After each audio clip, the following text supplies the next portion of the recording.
is an event series from Adobe where we chat with special guests about how they are achieving their dream careers. If we're just meeting, which we probably are, because this is my first time hosting this live stream, I'm your host, Grace Hathaway, and I'm a community engagement specialist here at Adobe. Nice to meet you. Shout out to everyone in a chat with us. Let us know where you're tuning in from. I really want to know where everyone's from, and feel free to connect with each other, connect with our panelists, connect with me on LinkedIn. And right off, I want to remind you that applications are now open for the Adobe Sales Summer 2023 internships. Interviews are happening through October, and don't miss a chance to join Adobe. Seriously, it's wonderful here. Love it. When we keep getting put on these like best places to work lists, so can confirm it's the best place I've ever worked. Where's everybody from? Drop it in the chat. I'm gonna wait for some people to join us. Ooh, Marco from Oregon. I'm jealous. It's probably cool up there. I'm in Austin, Texas. Where are y'all from, panelists? Let us know. Kathryn, Kayla, Paul, Adrian.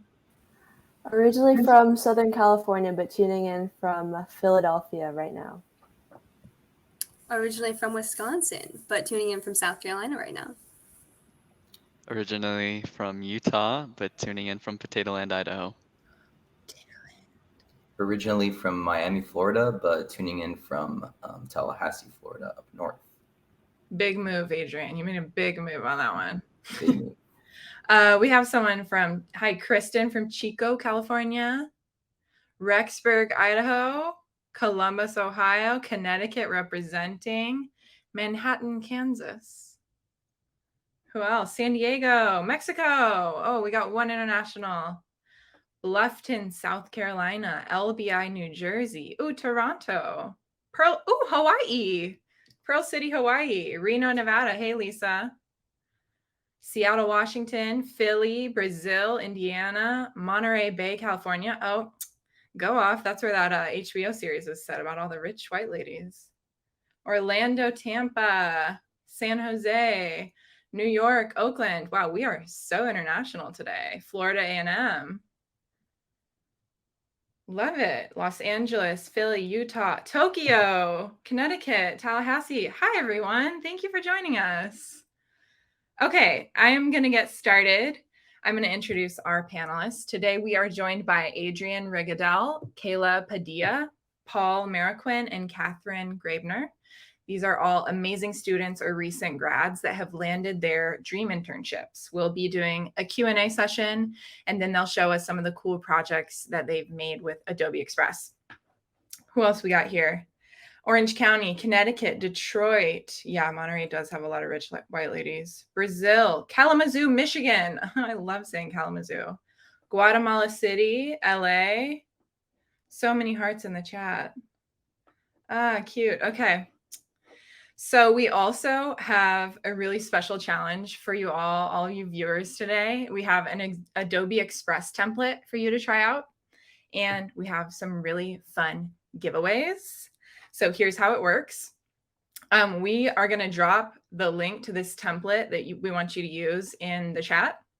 So what you're going to do is go to the template in Adobe Express. It's a LinkedIn banner template, and you can use it on mobile or desktop. Go ahead and change it up, personalize it, remix it, play with it, become your own graphic designer. I believe in you. And then post the project to your LinkedIn profile page as a post. It doesn't have to be your official new profile banner. You can just post it on your LinkedIn and make sure you hashtag Adobe Dream Internship and hashtag Express It. And then go ahead and drop a link to your post in the chat here by the end of the event. So Jada just dropped the link to that template in the chat. So go ahead, go to that link that Jada just dropped and start creating. The first 25 people to share their project in the chat will get a special code for a fun prize. You can either get a fanny pack or a beanie. Today is the fall equinox, so it should be cooling down hopefully in your part of the world. Today in Austin, Texas, where I live, it was the high was like 98, but I'm still going to go for a beanie and keep the hope alive that, winter is coming at some point. and I'll be able to use my beanie. So first 25 people to share their project in the chat will get a special code for one of those prizes. And then out of those 25, 8 lucky attendees will be randomly selected for a one-on-one mentoring session with Adrian, Kayla, Paul, or Kathryn, and a year of free Creative Cloud. That is a winning combination. So get into that template and start remixing. Does it have to be that by the end of the event? I'm going to let a mod answer that because I actually don't know the answer to that question. I'm just going to read these comments. Oh, Maya, you're here. Thank you for supporting. Wow, we have so many people in the chat. This is awesome. Okay, so go ahead, start working on your LinkedIn banner. While you do that, I'm going to demo what I did for my LinkedIn banner.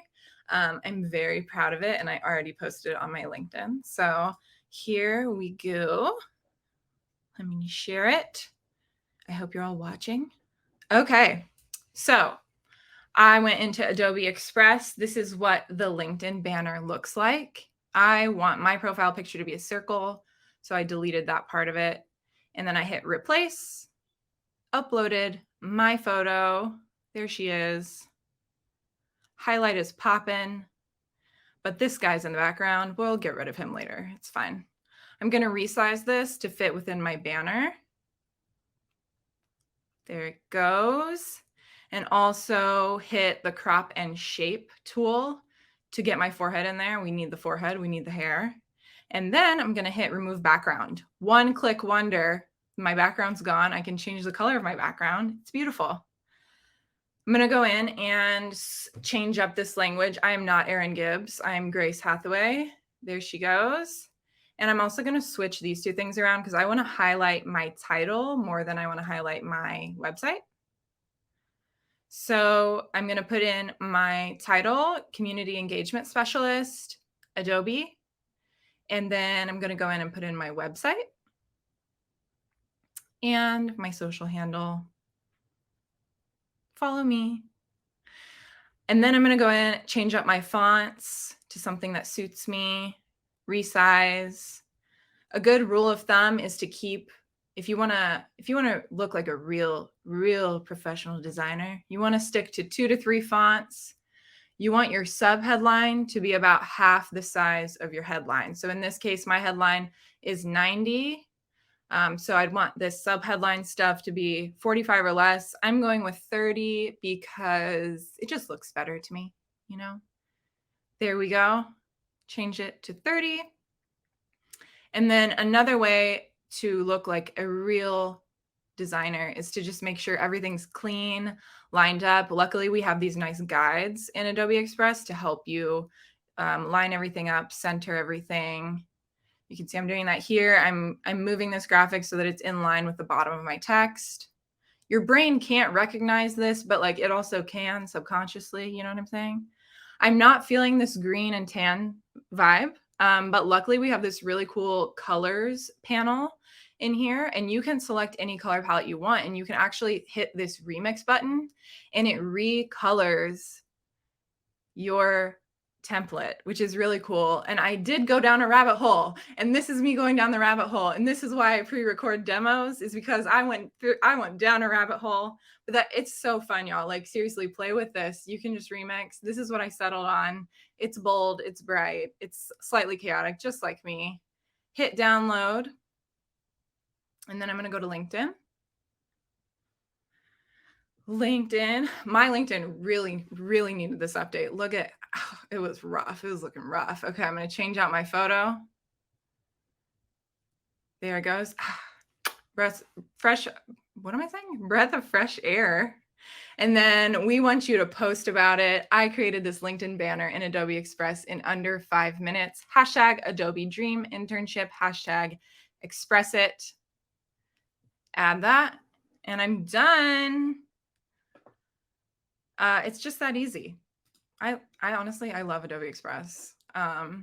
It's so easy to make stuff in there. See if there's any questions. Hey, Jamie. Thank you for the highlight shout out.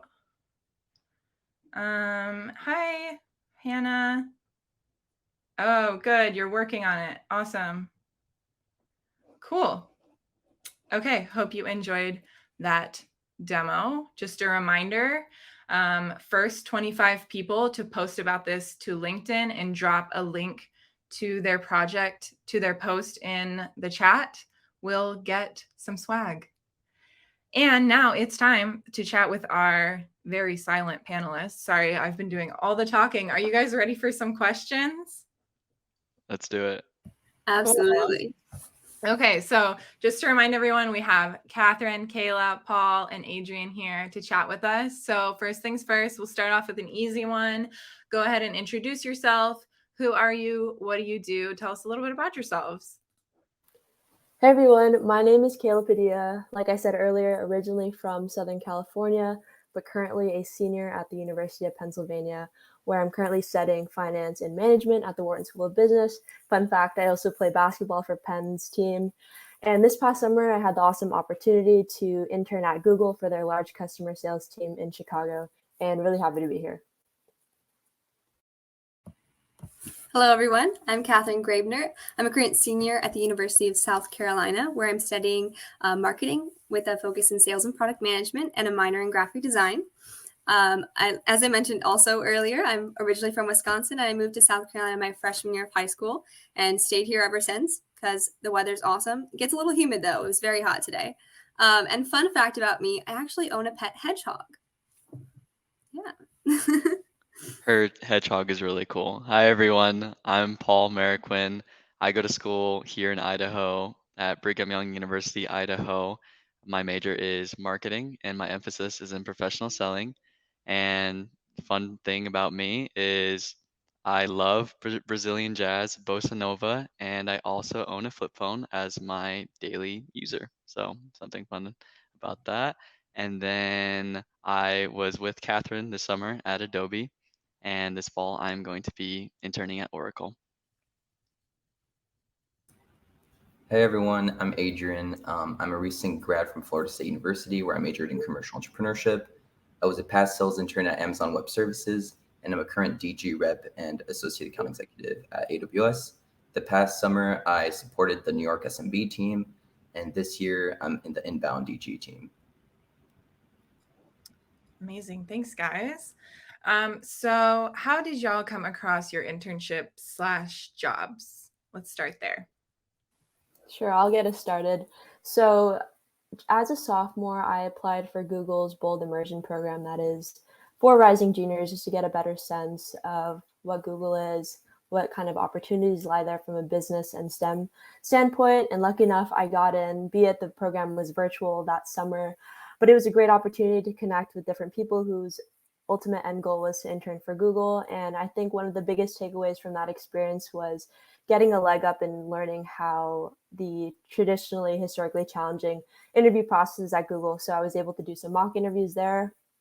And then obviously translating that to a few months later, I ended up applying for the actual Bold internship in around this time, actually last year. And that's the process of how I was able to go from the program to the actual internship. Yeah, I can go next. So basically, very strange, but I had participated in a few sales workshops and leadership development things over the summer during my internship as a sophomore. And a recruiter from Adobe reached out to me and said, "Hey, do you want to go to this web series kind of like this? So you're in the right place if sales is what you want to do." And they asked me if I wanted to go. I fell in love with the people and I said, I have to apply. And I basically bugged them by email until the application dropped, and it was probably the first one to apply. I wish I had a recruiter reach out to me. That would have been fantastic. Mine was a little bit different. I have a professor here on campus. He was an account executive in the sales division at Adobe in the past, and he brought a VP to come speak to us more about Adobe, and he sparked that Adobe light in me, so I just went ahead and applied right on Adobe's careers website. So like Paul, I also applied on the career website, which is not usually what I recommend. I usually recommend getting a referral beforehand. But the way I got to see the internship was I was scrolling through LinkedIn like any weird person does, I guess. And someone that I knew from school the year prior had gotten the internship, but I was too late to apply for it. So I kept in touch with the person and I looked up who the recruiter was going to be for the internship program. And so when it came out, I think I was one of the first people to apply for the program. And I think it worked out, right? Because I have the return offer and I'm full time now. So that's how I got my internship. I think it worked out too, Adrian. Just as a reminder for our audience, if y'all have any questions for our panelists as we go along, drop your questions in the chat, and don't forget to drop your links to your posts of your projects in the chat. So again, go remix a template of a LinkedIn banner. It can be the one that we linked. It can be one that you found on Adobe Express. Post about it on LinkedIn. Use the hashtags. Hashtag, I forgot the hashtag. What are they? Hashtag Adobe Dream Internship and hashtag Express It. Go ahead and put that post in the chat and you'll get some swag if you're one of the first 25. Okay, next question is, when did you know you wanted to pursue a career in sales? It's a really good question. And truthfully, I never really thought about sales until actually participating in Google's Bold Immersion program. I'm studying finance and management, and my prior internships before Google were all finance based, so I never thought sales was in the picture.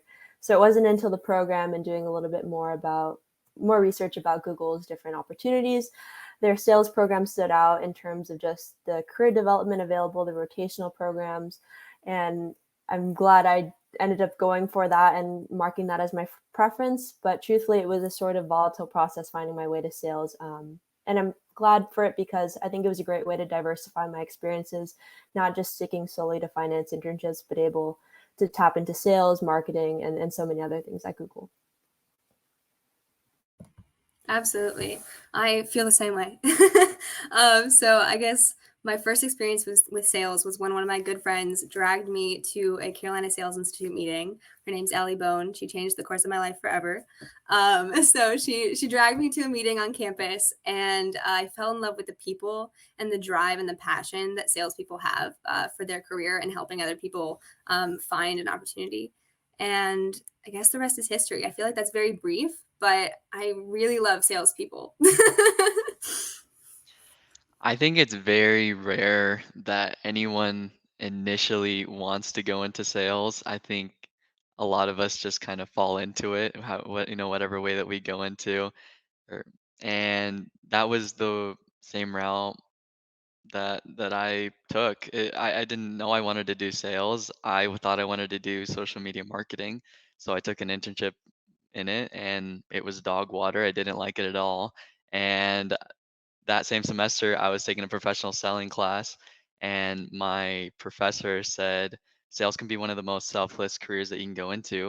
And I thought that was stupid. I was like, "What? Sales? Like that seems like such a selfish like job." And the reason why, he said it can be the most selfish job because the more you focus on yourself, the worse you'll do. So it's always about the customer and the person that you're helping. And that's the same philosophy that got me hooked to sales. And that's what makes me love it. Wow, Paul, that's an amazing way to put it, and I'm going to describe sales like that every single time from now on. I do think I fell into it too, but I did have a finance internship prior to my sales internship, and that was in private wealth management, which was a lot of relationship management. And my major was commercial entrepreneurship, which is a lot about figuring out what pain points people have and then building products and solutions for that, which is what sales is, right? And it's a lot about talking with customers and empathizing, like Paul said. And so throughout the internship, we did a lot of that through the projects. And I think I really fell in love with, that customer obsession part to sales.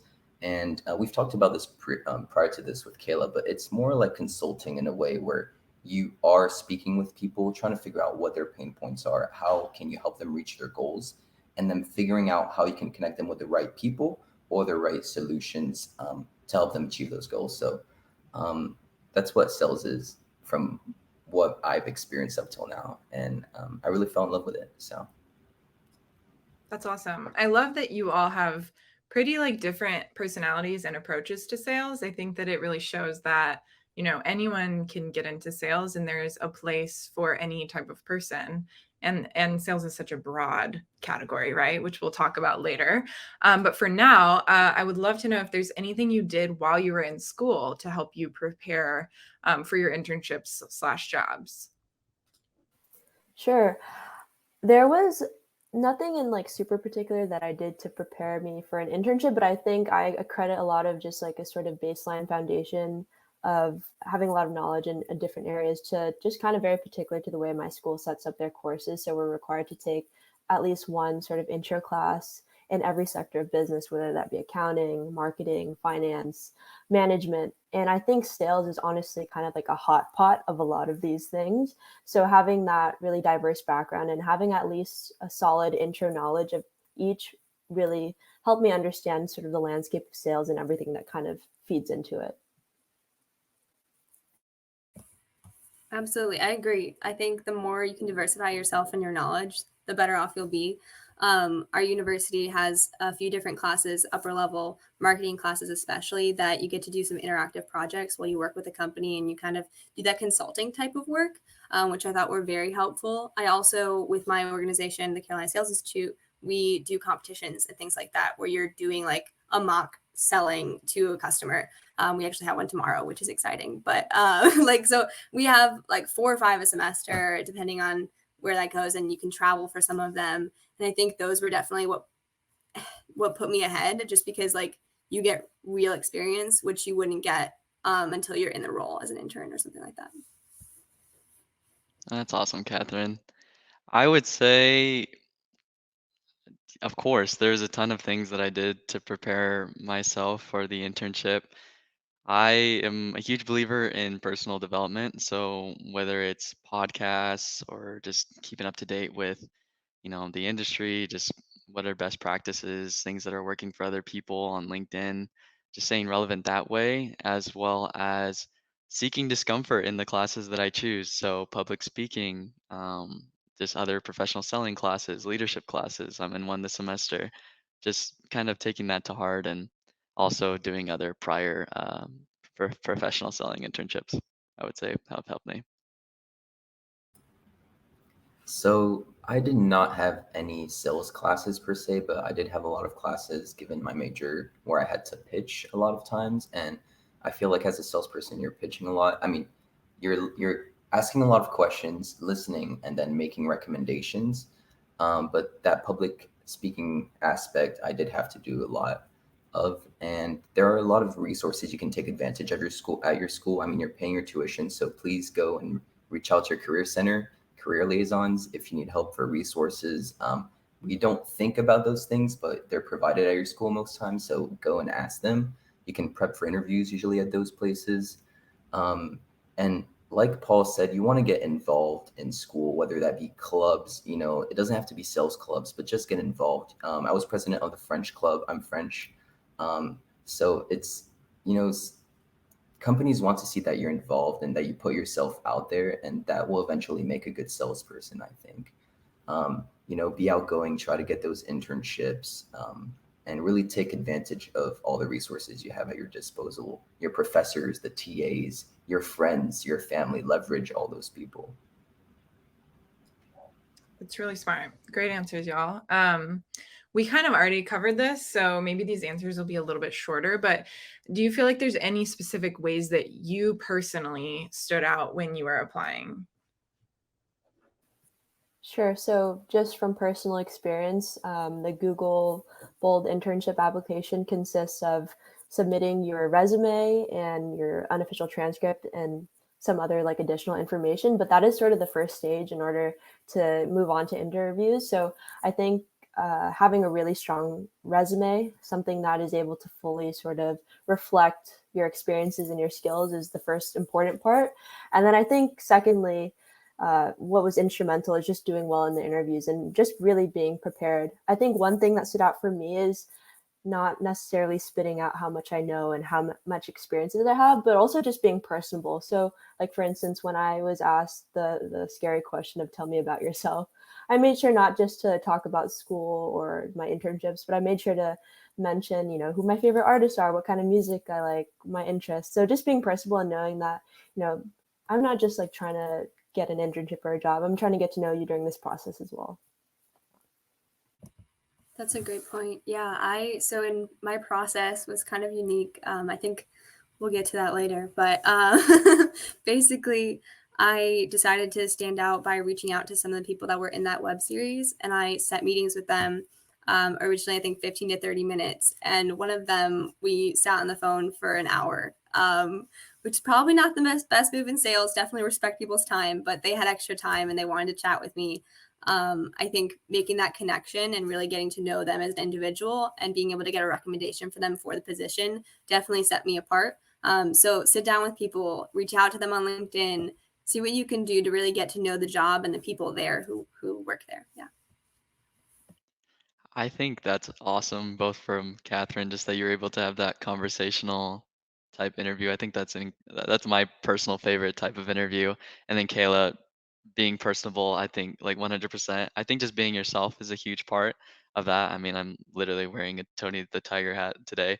Uh, but I think a way that I stood out was just my prior experience. I think a large, or at least a plenty amount of people from our cohort from this summer at Adobe, it was their first sales internship. It was their first experience with sales. For me, it was nice because I had a good amount of relevant professional selling experience, and it was beneficial to me because I didn't have to start at square one. All great points. I do think being personable is super important. I have a friend who wears like Hawaiian shirts to interviews, and he kills it every time. He just got an invite to the Google APM program, actually, so really excited for him. I do think there are things that maybe made me stand out in terms of like, on paper on your resume, because that's usually what they see first. I did not have a sales background, did not really have sales experiences. It was kind of like financial sales, my previous internship, but I was involved in multiple like entrepreneurial projects in school, ran my own ventures, was actively doing things on the side that weren't just working and getting good grades.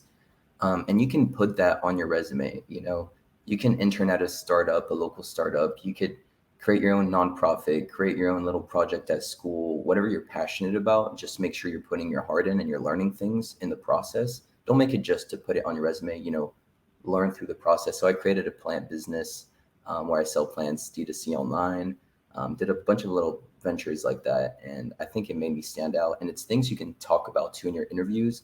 A lot of the sales interviews are behavioral. So sorry. So they're behavioral and I need water, sorry. Yeah, take a sip.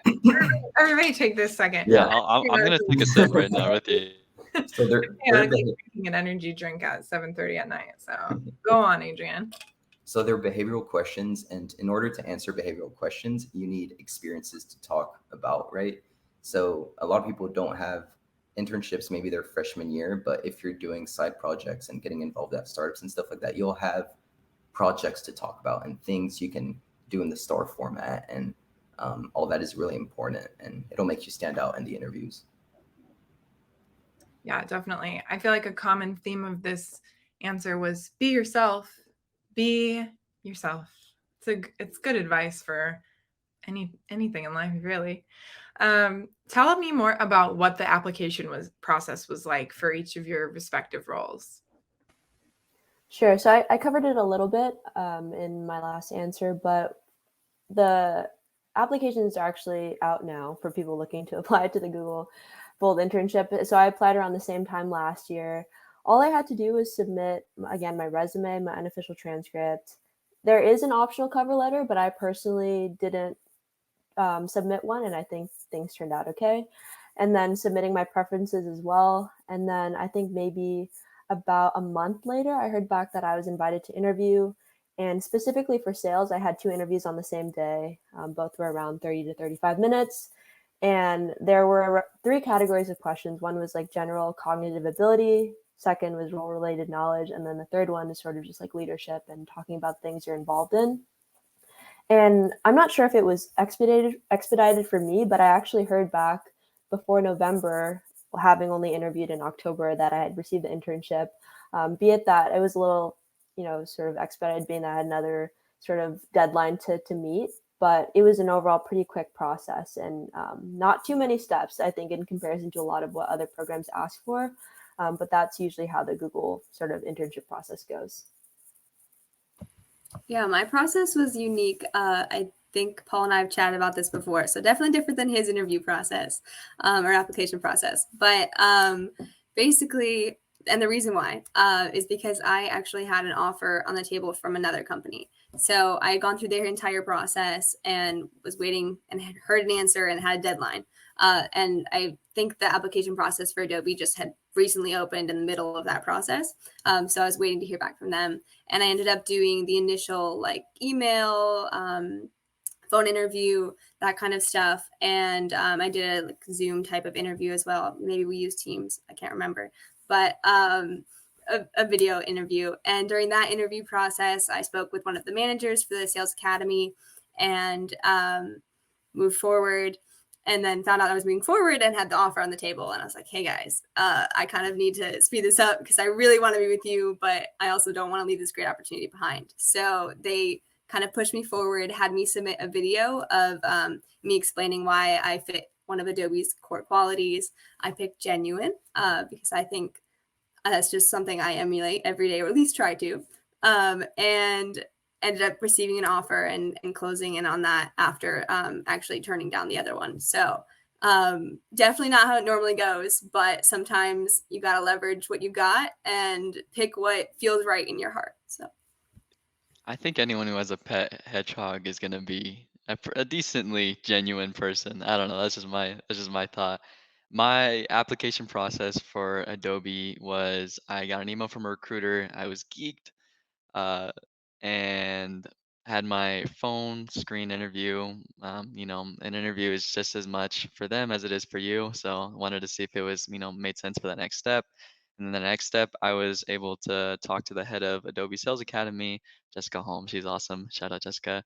And after that, it was, well, first I wanted to say how awesome the interview was. It was very conversational. It was like my favorite type of interview. So love that.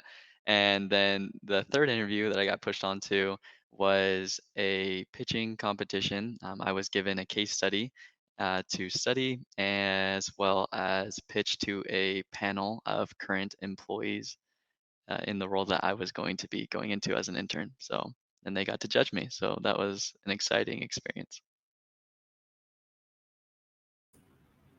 That's a really cool process, Paul. I actually did not know that Adobe was like that, so that's exciting.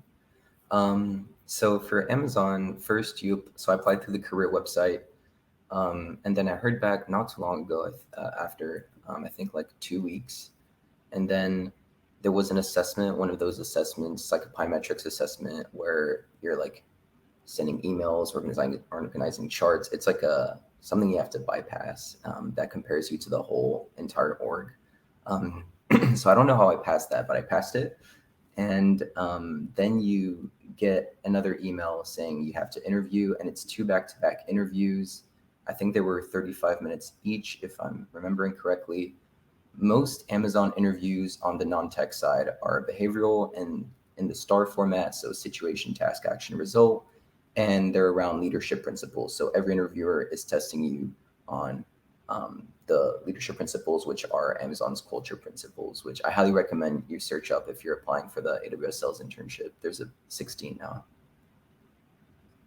And then after those interviews, they get back to you approximately a week or 2 later, and then you're super happy, hopefully. Hopefully, yes. So I don't know too much about the different types of sales jobs, and I suspect a lot of people don't realize that sales isn't just like cold calling people and trying to get them to buy a printer, So tell me about all the different kinds of sales jobs that you know about. I wanna hear. Sure. So I'm not sure if I can tell you about all the sales jobs that exist, but I'll tell you about the sales roles that were within my team this past summer, which was large customer sales at Google. So for those who may not be totally knowledgeable about what large customer sales means, So there's basically a difference between like small and medium-sized businesses and then larger businesses that have, let's say, like millions of dollars to spend for their marketing budget. So I work with that team, working with larger clients. And I would like to say that the bulk of the role is just like an account manager position where you help these clients optimize their marketing strategies on all of Google's platforms. So that's search, YouTube, shopping, ads, display, the whole nine. But I think one really cool addition to the account manager role on the large customer sales team, which I just saw, Hannah or Hannah, I don't know how to pronounce, but your question on how can a business analytics student fit in sales or marketing, we actually have a role on the sales team called an analytical lead. So while there's a sales component to that job, this role deals more with like experimentation. So being more on the data heavy side and seeing how that can translate to better optimize these clients' sort of budget. So if you're interested in that kind of stuff, I think an analytical lead role within the sales capacity is perfect. But those are two roles that I specifically dealt with this past summer.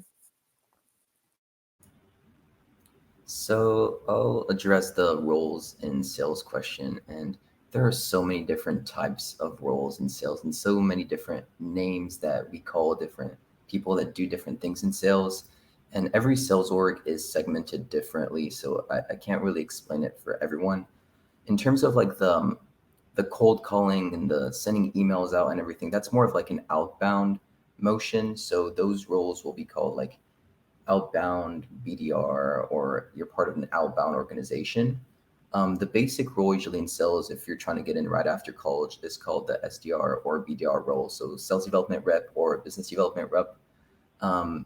At Amazon, it's called demand generation rep, or people also call it the associate account executive role. There are so many different titles for the basic role.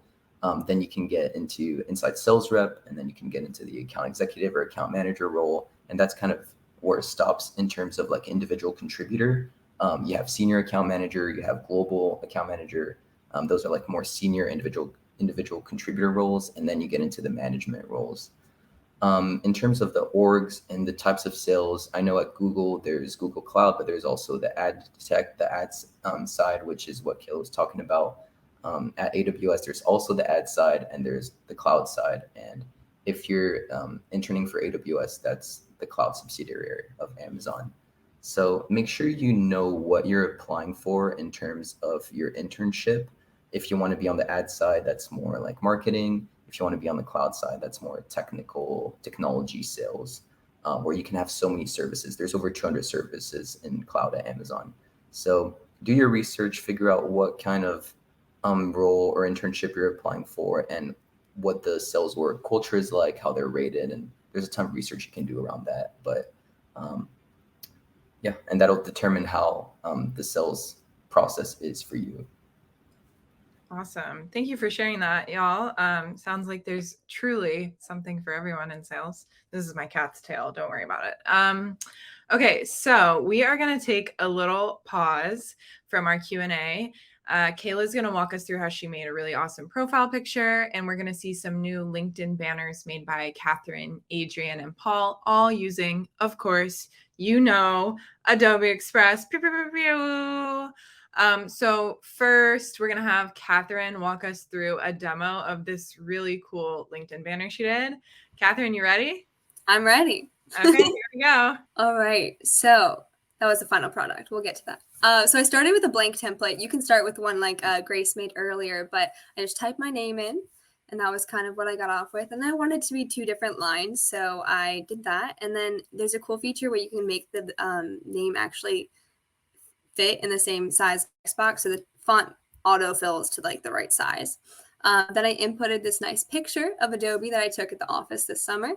And then I wanted to explore this new masking tool that they have. So you can actually take the name and make it filled with a gradient behind it. So I took the Adobe gradient that they sent us over the summer and put it behind, which took a little bit of finesse, but I finally got it to where I wanted it. And you can just order it to be behind the letters. And I thought it was beautiful. I don't know. Let me know what you think in the comments. And then I wanted to add in like my title of what I want to be. So I want to be graphic designer and sales professional. That's kind of what I'm working up to. We'll see if I'll make it there. But and then it wasn't really visible, so I wanted to make sure that the font was a little bit bigger. I made it white, or at least I think it was an off-white. But yeah, and then I just kind of ordered it around, moved it to fit properly, adjusted the photo. I think I edited the photo a little bit more later because I didn't quite like the way it sat. I wanted it to be less distracting. And so you can see I was messing with it a bunch. But yeah, so I kind of played around with that for a bit. And I ended up actually taking my profile photo and making it the same gradient background as the one I put in this document or as the LinkedIn banner so that they would match. And it's really simple to add a little graphic movement to it. So I clicked the little thing, and that way, if I ever wanted to use it as something else, that's what I could do as well. So if you want it to be a post on LinkedIn and not just that standard background, that's a little fun thing you can add. Wow. Thank you for sharing this, Kathryn. I love what you did with the gradient in your text. When I saw this before, I reviewed it before this demo, I was like, what? Graphic design queen over here. I love it. And I think that was a really good example of like how easy it is to add movement in Adobe Express. You just like click a button and suddenly you have a video. So super cool. Thank you so much for sharing. Next, Kayla is going to show us how she did a profile picture. Kayla, are you ready to party? Yes. Shout out to Kathryn. That was awesome. I'm Yeah. feeling bad that I have to go after that. So, you know, making the rest of us look I know. trash. Okay, here we go. Mine is very quick. So, went to Express. I felt like the Instagram post size was pretty suitable for like a profile picture. I went personally for a solid background just because I think I didn't want it to be too, busy. And then uploaded my headshot, which I then removed the background, which is an awesome tool in Express, super easy to use. Resized it so I've my headshot fit more of the frame, and then wanted to add like some sort of design behind me, but I kind of didn't feel the vibe of the macaroons, so I erased that and then resized it so it would eventually, as you'll see, I changed the layer so it would go behind me. And that was about it. I wanted to keep it simple, and I feel like, just not having your headshot, but having some sort of creative aspect to your LinkedIn profile can really honestly set you apart. And there it is. So super easy, a minute demo. So it shows it's super doable and an easy fix if any of you want to change up your profile picture.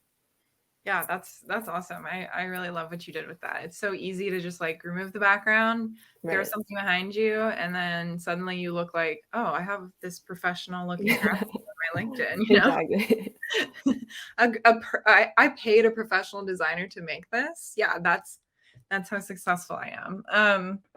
Okay, cool. So next, we're going to do a little shout out to Paul and Adrian. They don't have demos because we don't have time for more demos. We need to get back to our questions, but I do want to showcase their beautiful graphics. So Paul, I'm going to show off your LinkedIn first. So here is Paul's LinkedIn page. You want to tell us a little bit about this, Paul?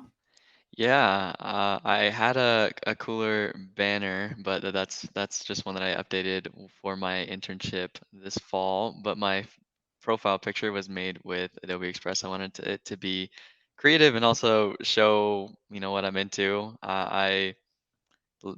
Said I own a flip phone. That's fun, and then I also love fun shoes that are pretty. So that's wanted to be like me. I don't know. I love it. It's so you. Because I do get that sneakerhead vibe from you. And also I love that you incorporated your flip phone. I don't know how you live on just a flip phone. Like, I don't know how you navigate, but maybe it's because you live in Idaho and there's only 3 streets there. No offense. Adrian, you want to tell us about your LinkedIn? Sure. So I found a picture of DC. That's the Capitol building. And then I put a black and white gradient on it and put some saturation on it because DC is where I'm going to be going. It's where Amazon's HQ2 is. And then I put one of my favorite Sheryl Sandberg quotes. Should I read it? Yeah, read it to us. All right. It says, "Fortune does favor the bold, and you'll never know what you're capable of if you don't try." So period. Cheryl, speaking the truth. I love it. Thank you both for sharing. That is super cool. So just a reminder to everyone in our live stream, there's still time to post your links below. So just post your remixed template, your graphic on your LinkedIn page. Send us a link to the post, and some of you will get swag. Some of you will get one-on-one mentoring sessions and a free year of Creative Cloud. No way to know if you don't try, you know what I'm saying? So there are potatoes in Idaho. I love a good potato moment too. Paul, I sincerely apologize for the shade. Yeah, there's a lot of it. I'm just kidding. Okay. Okay, so let's get back to our Q&A because we only have about 15 minutes left and there's so much to cover. If you guys were to start all over again, what would you do first? This was a toughie. I had to ask the group for some inspiration for this panel because I feel like there are a lot of things, but so little at the same time. But one thing that came top of mind to me was just like kind of adjusting the way I networked maybe like 2 or 3 years ago. I feel like it's so easy to kind of just have this generic LinkedIn message that you send to 1,000 people. And while there's nothing wrong with that, oftentimes like casting a wide net might not get you a lot of responses, but if you choose specific people who have been through the same sort of experiences you want to go to, same internships you're pursuing, and are able to kind of relate on a very personable level and share your experiences and hoping to be mutually beneficial for each other, I feel like that way you can really connect with people. And honestly, I feel like at that point, it's more quality over quantity, and being able in the long run to have that relationship, possibly even have a referral later down the line. But just really choosing people who you think you can get a lot of value from and not sort of just casting a wide net and seeing who will sort of lend. So that's my advice, take it or leave it. But I think that's one thing I would change for myself. Yeah, for sure. I feel like for me, and I've talked about it a few times already tonight, but I just love the Carolina Sales Institute and my sales organization on campus, and I didn't join them till my sophomore year. So I really wish I had gotten involved sooner. I just think like this was where I was meant to be and find my spot on campus and just like a life path that I'm choosing to follow. So if you want to get involved, find a club that you love, find something you're passionate about, and like dive all the way in, deep end right away. And I think the sooner you get involved with something, like you can get into those leadership roles faster. So maybe you just want to be the secretary of a club, or maybe you become the president. The more effort you put into that one thing that you love, the better off you're going to be. And I think that'll set you apart, especially in an application process. I think that's great advice from the both of you guys. I honestly wish I could have had both of that when I first started college. For me, if I were to do it all over again, I think I would take more advantage of the free resources at my disposal. Google has a ton just about interviewing and how to do your resume and just so many things. And LinkedIn learning, just taking more courses from that, taking advantage of your career center, getting involved, just things that you can just look up on the internet and can help your career. Seriously. Those are all amazing points. Let's see what I could add. So I do think I wish I would have gone into applying for internships earlier. I know it's really hard freshman year to get an internship because you're right out of high school. Most people maybe were just waiters in high school, like bar backs. That's what I did, at least at a French bistro.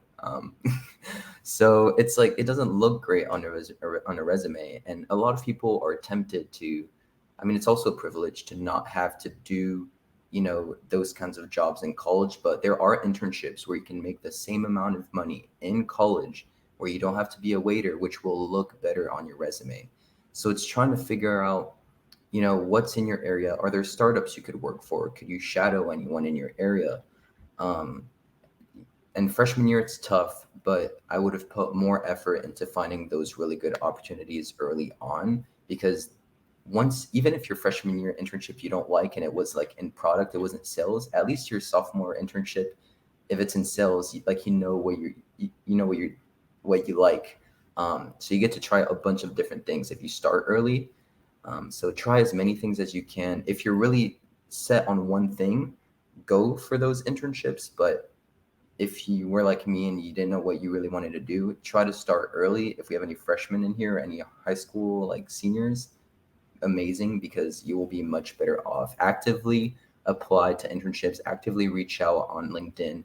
LinkedIn is an amazing tool. I can't believe we have this tool. We can literally reach out to anyone. I'm connected with like the CRO of Stripe right now. I have no idea how I did that.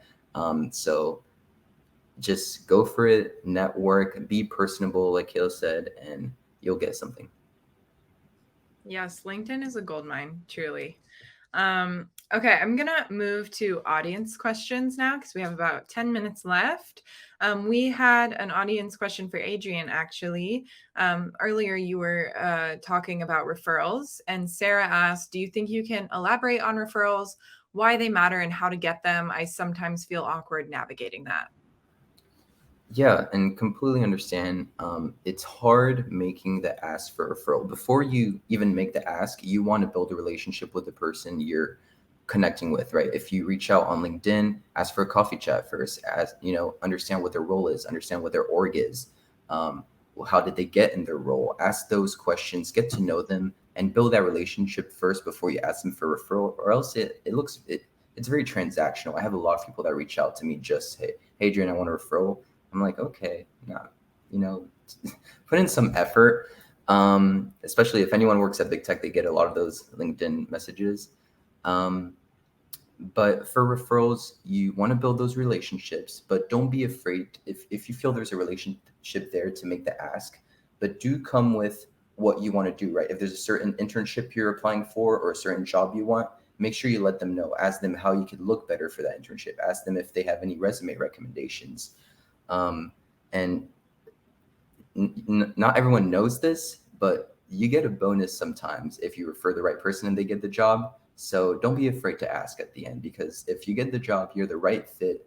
You have a good relationship with that person. That person that referred you will get some compensation for what they did. So don't be afraid to make the ask. If you've built that relationship, actively network on LinkedIn, and use other platforms. I know I have a community that has a ton of people reaching out to each other to, network. So there's so many avenues where you can start networking with other people to get referrals. If you can get it, great. If you can't get one, just tailor your resume, try to do the best you can, and hopefully it works out.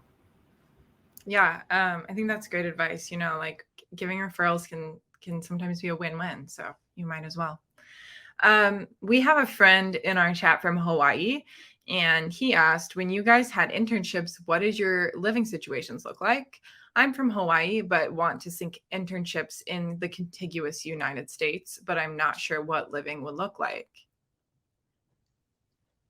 Yeah, I can. Do you want to take it, Kathryn? You can start, I'll add.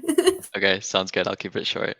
So with my internship, or our internship, Kathryn, for this summer at Adobe, it was a remote position. So you really could work from anywhere within the United States. So looking for those remote internships are great if obviously don't have the companies near you that you want to work for. So I was able to do my internship in Chicago and had an incredible time. Shout out Shy, Kayla, you were there too. And and yeah, and if you can't get a remote position, start local. Your local startup. Just the idea is to start. Yeah, I'll add a little bit. So I also worked remote, but I know Paul was near an office, so he was able to go in a few times. I worked remote in South Carolina, and there's not an Adobe office nearby. So I actually had to wait till we did our summit, and they flew us out to California to visit an office, which was awesome. But I think, and someone can maybe correct me in the chat if I'm wrong, but I think this year it's supposed to be in person. So if that's what you're looking for, that's exciting. And I know our internship program does have a stipend that's supposed to help with living expenses. So they'll help adjust if you have to live or move towards an office for the summer. And I think some other programs have that as well. So if you're looking for something like that and you're willing to move, you might have that opportunity as well. Nice. Thank you for sharing. So we had a couple questions about recruiters. I'm going to combine them into one. What do you recommend messaging a recruiter to make yourself stand out? And how were you able to find a specific recruiter for your internship if you were able to find one?